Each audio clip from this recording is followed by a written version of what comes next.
Hey, what's up YouTube? Elijah here with Ready. Just got out to Lake Preston, South Dakota. We're taking a look at a PD500. Gonna do some general maintenance on it today. Sounds like he's having some problems with the closing arms.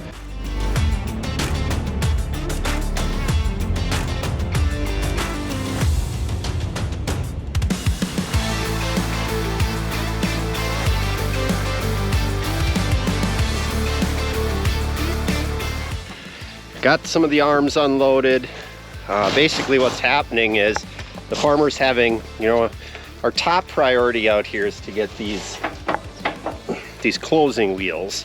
The pivot is actually stuck in the majority of these rows. So what we're gonna do is we're gonna put our sealed bearing pivot kit here in the pivot, and then we're gonna replace the closing wheel arms with our engineered and designed angle changer arm, which actually allows the farmer to change it from 3 different angles. This farmer chose to maintain his OEM closing wheel, so we are going to put these back on with our new arm, and we're just starting to get go. Here we got Joe over here taking under here, taking off all the gauge wheels, and then we're going to start to pound out the roll pin right here, which Garrett started, and the first one stuck. So perfect. He got it out. Well, we're gonna get going on this, and we will check in a while.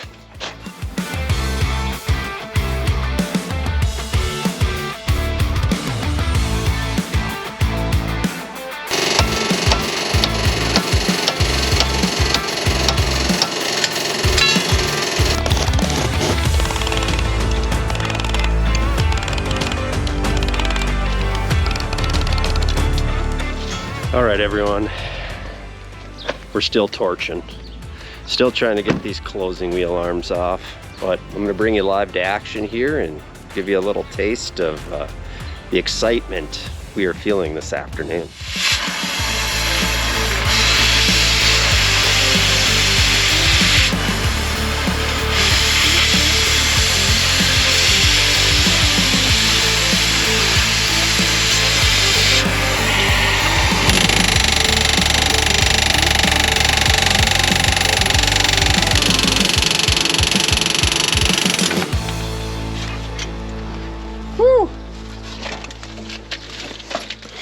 Easy as that. Today they made a lot of really good progress. Garrett did a fantastic job on his own. He was cruising along on the front side here, and boy, it gets tight. There ain't much for wiggle room. We're on a bit of a decline, so we couldn't jack it up to allow for more room. Everybody's taken off all the way down through there. I think they climbed in and out a couple times. How are you feeling there, Elijah? I mean, it's good to be done, but I was in positions I've never been in before, I'll tell you that. We're doing some new yoga poses. That's right. Do not recommend. So now we're working on, there's a couple of the hubs here that didn't quite want to come off, so we're trying a couple different things to get them off the drill here, and doing a couple different things to get the pivot out of there so we can put those guys back on and start the rebuild process now. I think we're on the home stretch here. Sure. Getting there. Sure, I got it. Sure, we're starting to put stuff together-ish. Hey, what a great job those guys did, didn't they? Isn't that impressive? That even a sales guy and an engineer from Ready goes out to do the installs and does a great job at it, even with the difficult challenges they had with the high heat and torching off every arm, right? Of course, Garrett, our team lead with the rebuild crew, was there, and he did a lot of the work. Let's go check and see what work was done and how it all went, and I'm going to verify that they did it right.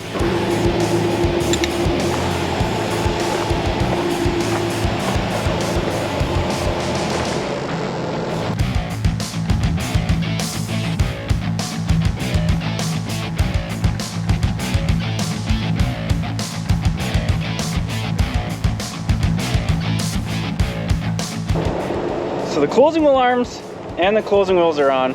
That's a good sign, right? They pivot nice. They're really tight.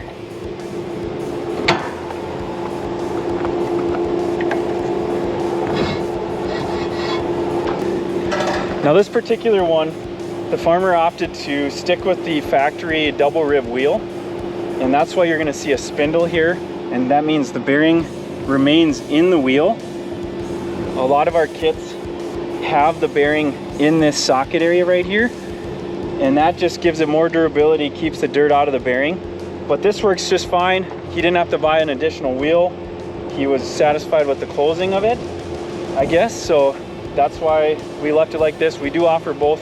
Most guys go with the closing wheel, a new style, John Deere style, I guess you could say, cast closing wheel for the durability and getting the bearing in the arm.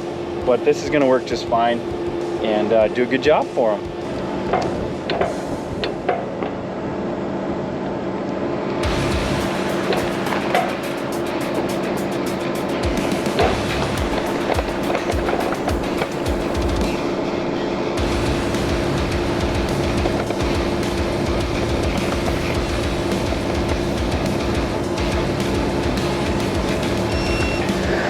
Look at how nice this pivot is. So this is a bolt through style arm.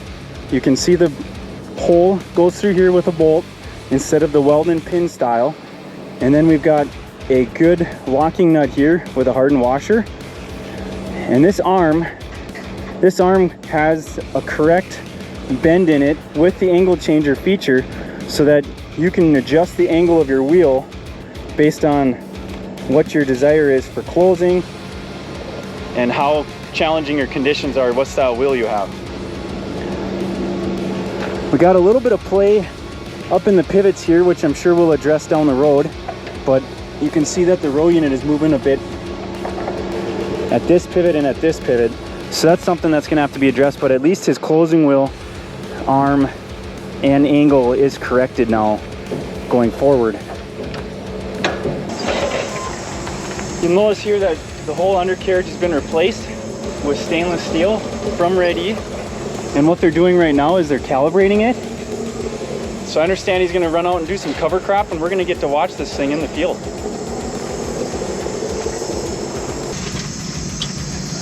Just a sec, there we go.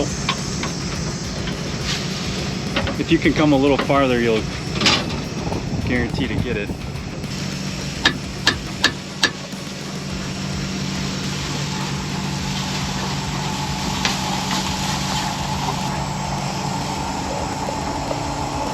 I grew some hair.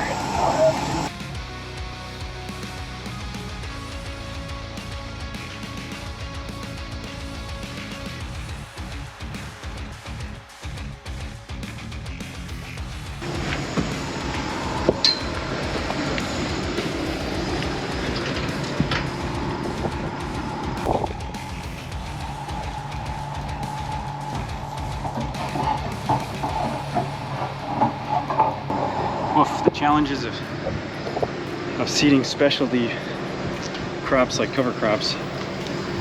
Here's something you don't see every day. A dual walking beam style setup on the front. All these carts were made from the factory with a single spindle here and a single caster with two wheels. Those are terrible at slapping, and in fact the spindle oftentimes will fail, and then it rips out your whole undercarriage, your cart falls to the ground. It's a disaster, right? So there was some blacksmith shop or fab shop in South Dakota here that was making this walking beam style front end, basically to get it like a deer so that it had less of a problem with that. And then you run your wheels far apart, and that seemed to really solve a lot of that problem. It's something that we've considered to do at Red E. If that's something you would want or need, let me know, because the more people that are interested in it, the more exciting or interesting it is for us to work on it and get it done and offer it to you guys. Well, we're not able to go to the field today. The